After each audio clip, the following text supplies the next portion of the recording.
Okay, perfect. Thank you. Thank you, everyone, for joining us today. The Feed Ontario network is comprised of 1,200 food banks and hunger relief organizations that reach every corner of the province. We work together to provide nutritious food for those facing hunger, as well as to advocate for poverty and food insecurity solutions that we believe will one day make our work unnecessary. But today brings us together for a different and very urgent reason, to ensure that everyone hears us as we collectively sound the alarm bells. Food bank use in Ontario has reached crisis levels, and action is needed now. I am joined today by representatives from food banks across Ontario.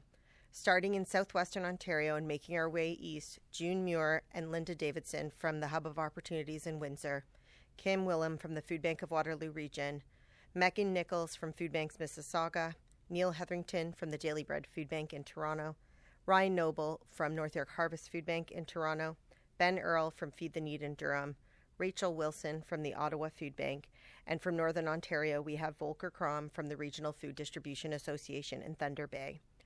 We are also joined by Kirsten Beardsley, CEO of Food Banks Canada, and I am Carolyn Stewart, CEO of Feed Ontario.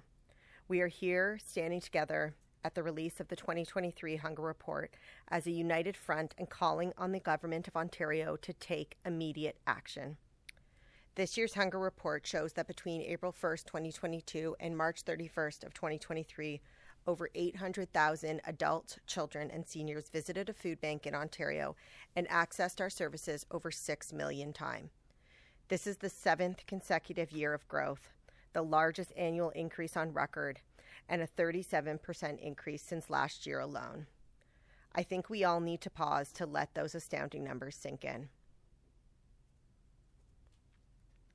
It can be sometimes difficult to wrap your mind around a number so large, so let's put it a different way. If the 800,000 plus people who had to rely on Ontario's food banks last year became their own municipality, it would be the third largest city in our province, ahead of Mississauga.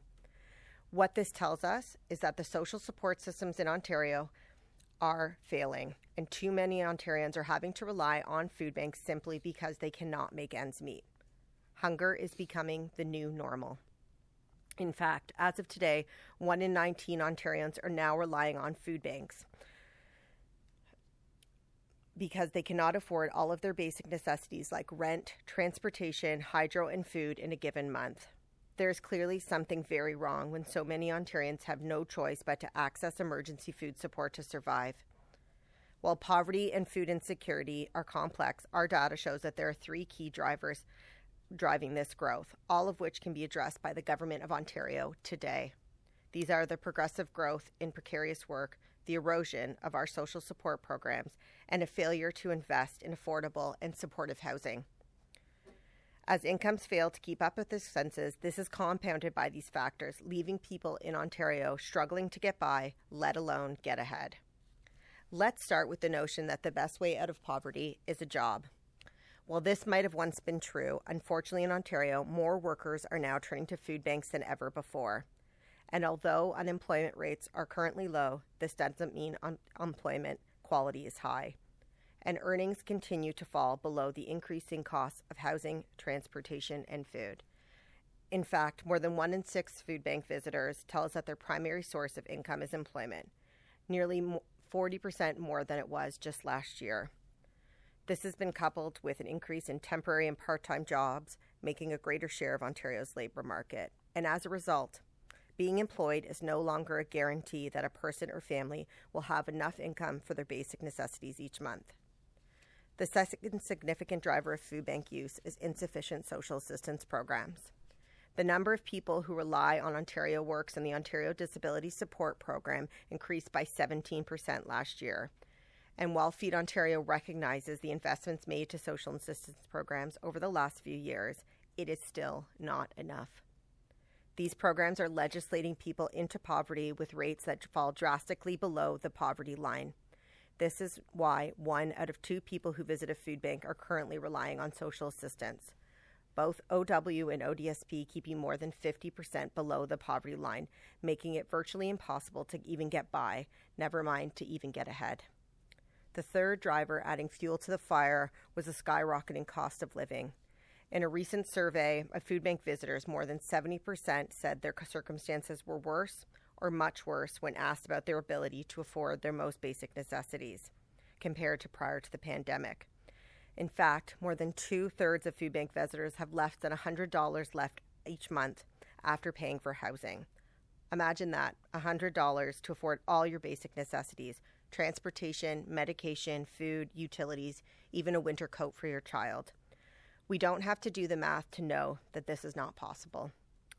As precarious employment, a failing social safety net, and the rising cost of living, especially housing, create a perfect storm, more Ontarians than ever before are having to turn to food banks for support. And while food banks work incredibly hard to help meet this demand head on, they are struggling to keep up with this exponential rise in demand. Right now, 70% of food banks in our network are unsure if they will have enough food to meet the need in the community. And more than half have indicated that they may not have enough funding to adequately sustain their services. With such a substantial increase, we know this is unsustainable, and we have started to ask ourselves, at what point will Ontario's food bank network collapse? And what would this do to the province of Ontario? Food banks were never intended as a long-term solution, but rather our emergency service to an emergency need. Our network of food banks are being relied upon to fill the gaps in a failing social safety net caused by poor public policy choices. When governments balance their budgets by cutting social services and businesses produce more profits by relying more heavily on precarious workers, the basic needs that a strong social safety net and good jobs once fulfilled do not magically disappear. Instead, this burden shifts onto individuals and community-based organizations like food banks to do more with less. While food banks continue to work hard to provide the essential services and help fill the gaps created by income insecurity and decreased affordability in Ontario, we are not the solution to food insecurity and poverty. It is only through strong public policies that we can ensure that every Ontarian has access to all their basic necessities each month. To put it another way, poverty is a policy choice, and our government has the ability to make meaningful change. And there's no shortage of ways to make that change. And it requires everyone working together: communities, nonprofits, and all levels of government. There are some immediate first steps that the Government of Ontario can take to improve the health and well-being of Ontarians and decrease the need for food banks. 1, increase provincial social assistance rates and reduce the clawbacks on earned income and government benefits to ensure people who rely on social supports like OW and ODSP have enough income to afford their basic necessities each month. 2, make housing affordable by building and maintaining social housing and by improving tenant protections so that people don't have to choose between keeping a roof over their head or buying groceries. 3, create quality jobs for Ontarians that provide enough income for today's cost of living and reduce the precarity of the labor market by improving labor laws and reducing barriers to unionization. And finally, support the Government of Canada in reforming employment insurance so that more Ontarians are eligible for the program.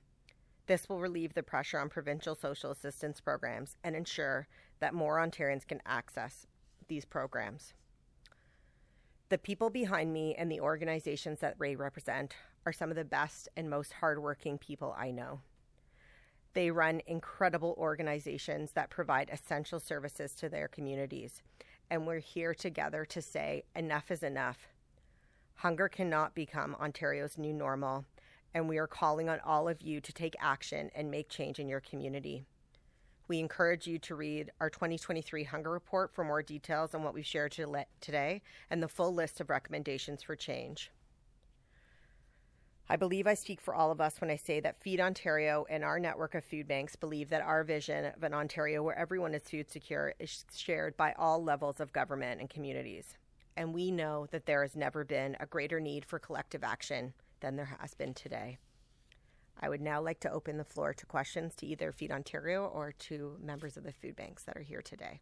So let's talk about this idea that the food bank system might collapse. Can you walk us through how that might happen?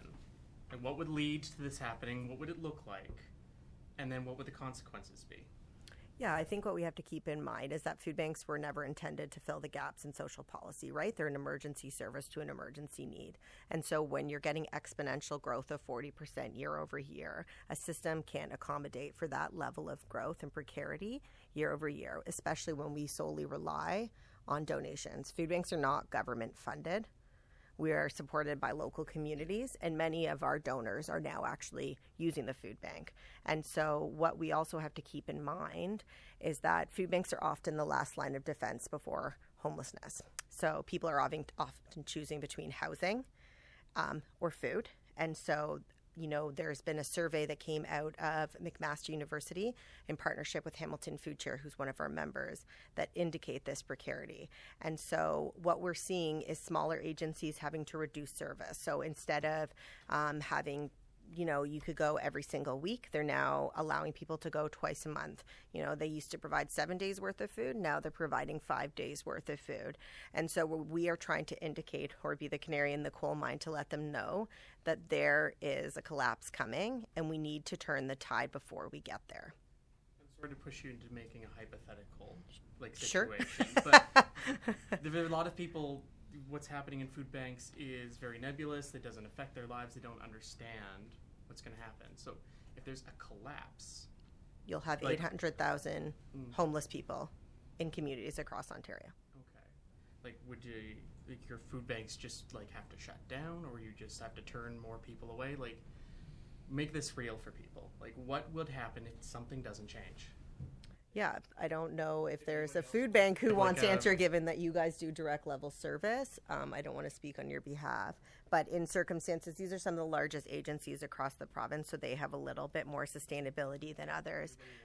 But if anyone does want to jump in. Linda and I are from Windsor. Okay, come on up here, Linda. So, yes, I'm June Muir. I'm the CEO of the UHC Hub of Opportunities and the president of the Windsor Essex Food Bank Association. Linda is our food bank coordinator. And so in Windsor, pre-pandemic, we were serving at our food bank 300, and now we're serving 1,500, and we're turning people away, and we've reduced to twice a month. So I'm going to have Linda add to that because she sees the clients, and she can tell you what they're facing and who she's seeing. Yeah, so definitely there's individuals that, want to come more often because, the opportunity is there. But when we don't have enough food to, the milk to last us the whole month, we, sadly have to give them a little bit less food than what they're typically given. So once a week they were fed pre-pandemic, and now they're twice a month. Mm-hmm. We have seen an increase in the number of new users. So Windsor's a very small population, and from April 1st, 2022 to March 31st, 2023, we saw a 23% increase. Unique visitors were 29,000, and we had 190,000 visits. So that's a lot. That's huge because we're small. We're a smaller community. So we had to reduce, and if we were feeding them once a week, those numbers would have been doubled. Does that make sense? Okay. On that same line of questioning too, I'm wondering if we can hear from other food banks that are present about what you're seeing on the ground, whether there's an increase or a decrease of usage, and what the consequences are. And if you can introduce yourself and let us know. My name is Volker Krom. I'm the executive director at the Regional Food Distribution Association. I work in the north, and we have come this October as a good example of we were on the brink of closing. Why? The donors that Carolyn spoke to that used to support us were actually users of our. So we're serving roughly 5,000, 9,000 people across the north a month. That includes a lot of the First Nations that we serve in the remote areas. So we're at the point now, if we close because of the lack of funding or lack of food coming our way, we would leave a big hole in the north, and so that is a real thing for us.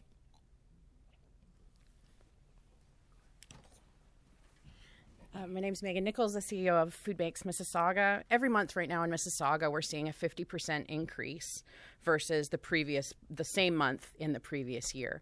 And we know now 5% of the whole city of Mississauga is using the food bank, but only about 18% of Canadians make donations to any charitable organization.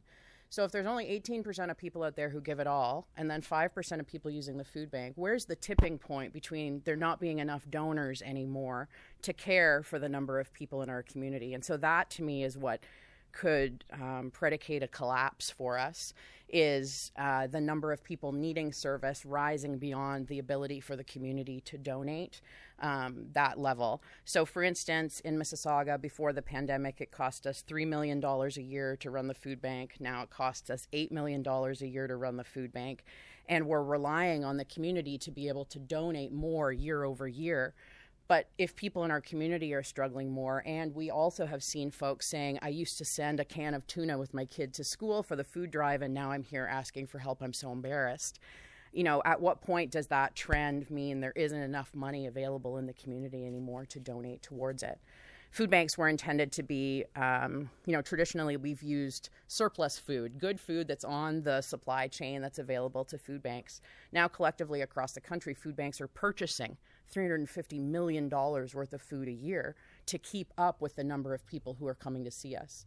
And we just cannot continue to grow at that level with the inflation affects us as well. Our rents and our costs of doing business have gone up. And being able to provide the same level of service, like my colleagues have said, to the same number of people would be one thing, but same level of service to more people with decreasing donations is an impossible scenario. And so I think the situation that could see the collapse, it wouldn't happen immediately. It would be a reducing of service gradually until that infrastructure just no longer exists in our communities. And our hope by standing here together is that that doesn't happen, and that we can partner and resources from one community can ensure that food banks remain open in other communities. But we are charities. We rely on the charitable goodness of people in our community. And when people's hearts and minds change, when, different appeals are happening around the world, they have lots of options of who to give to. And food banks are here. We need to ensure that people continue to remember the food banks and those living in poverty in their community, because it's that generosity standing between people being hungry and people having food, instead of our social safety net provided by all levels of government, standing between food and security for people. And so we're happy to do that. We'll do it as long as it's needed, but it's not our job. It's not what we were made for. And so to be able to say today, these are the things that government can do to decrease food bank use, to avoid the food bank network collapsing, to avoid 800,000 people outside Queen's Park asking for where they're going to get food now, is to invest in the food banks and invest in social safety net. Every time we have asked the Premier about the situation in food banks, he often gives a very nonchalant answer about how he's going to take care of food banks and people who use them. Do you feel taken care of? I got that one, you guys. So I'm gonna say food banks don't need to be taken care of. People need to be taken care of by the government. What's important to remember is that we're here to reduce the demand for our services, because ultimately, if there were a better social safety net in place, proper worker supports, and even just the affordable housing crisis being dealt with, many of the people who would have been needing our services would no longer be turning to our services for support. So I would say oftentimes, to be honest, normally we say we're hopeful that the government is listening. Right now, we don't feel hopeful. We don't use the word crisis easily, and we don't come to this all together to sound alarm bells easily. We're here because the situation has reached crisis levels, and I do hope that the Premier is listening today and takes note of the leaders of the food bank network that have come from all across the province to make sure that he hears. What are you going to do with this report? You released it to media. Any indication of whether the government will be coming to the table? Are you meeting anybody? So it is being delivered today to every MPP's office personally. So they will be receiving it in hand today. We are speaking to media all day as well, and we'll actually be going to 8 different locations across the province over the next 2 weeks to speak in local communities with local representatives as well, to make sure they're hearing the story on every level. We do have our counterpart from Food Banks Canada, CEO Kirsten Beardsley, here as well. So we are also talking on the national level about these important issues, because this is not just one single government. This is local, regional, provincial, and federal that need to be invested in making a change on food insecurity.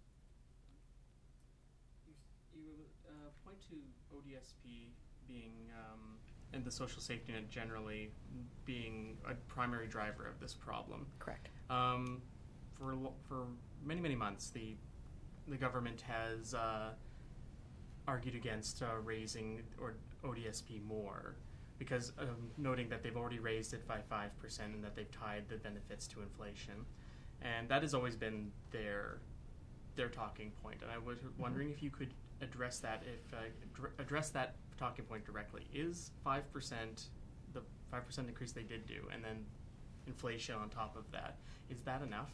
No. Why not? So someone living on ODSP makes about $1,300 a month. So if you do the basic math of even paying for housing and then the additional costs of someone who lives with a disability, so transportation, medication, accessibility needs, all of those pieces, you virtually cannot get by. It keeps you more than 50% below the poverty line, which the government has established as the line with which you are in poverty, and they are legislating people there. The situation has become dire for those living with a disability.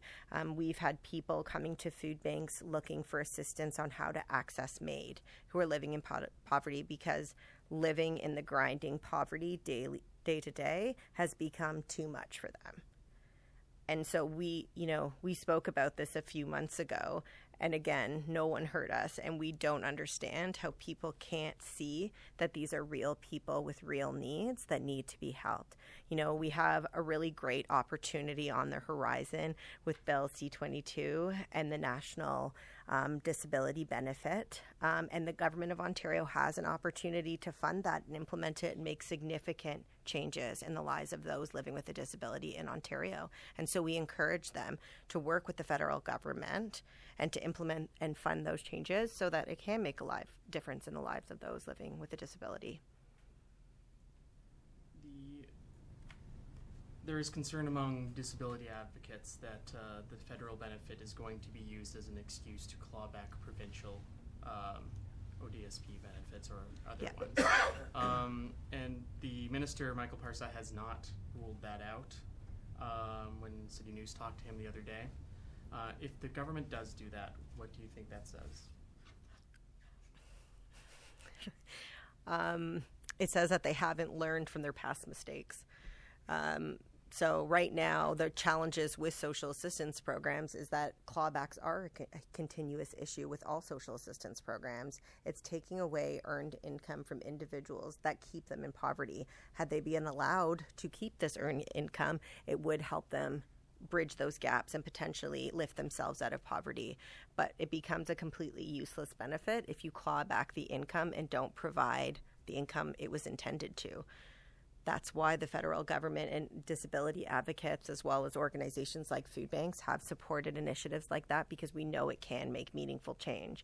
But by tying a claw back to it, it reduces it to completely pointless. So if nothing changes, we get another, they'll be taken care of with no action. How long do we have before we look at serious consequences? What's the timeline? What do you mean when you say serious consequences? Like, you're talking about a collapse. When could a collapse happen? Like, how close to, like, 6 months, a year, next week? Like, how time sensitive is this? I think depending on the agency you speak to, any of those could be possible. Okay. So the size of agency, the access to resources, their geographic location, all contribute to their ability to withstand all of this. But you need to remember that food banks have been on the go pre-pandemic. for 3 years straight or 4 years straight without a break. And it just keeps climbing. And so it depends on what happens in the economy, what happens with housing. All of those pieces are going to play into how resilient our network is. Do you want provincial funding? No. Why not? We don't want to further institutionalize the idea of food banking as a solution to food insecurity. Because again, we'd like to reiterate, we are not a solution to food insecurity, but good public policy is. Ultimately, we want the income to be directed to individuals in need so that they can all afford their basic necessities. People should not have to access charitable food service to get by, and we want good public policy in place to make sure that everyone is able to do that. Good? I'm good. Okay. Thank you, guys. Good job. Yeah.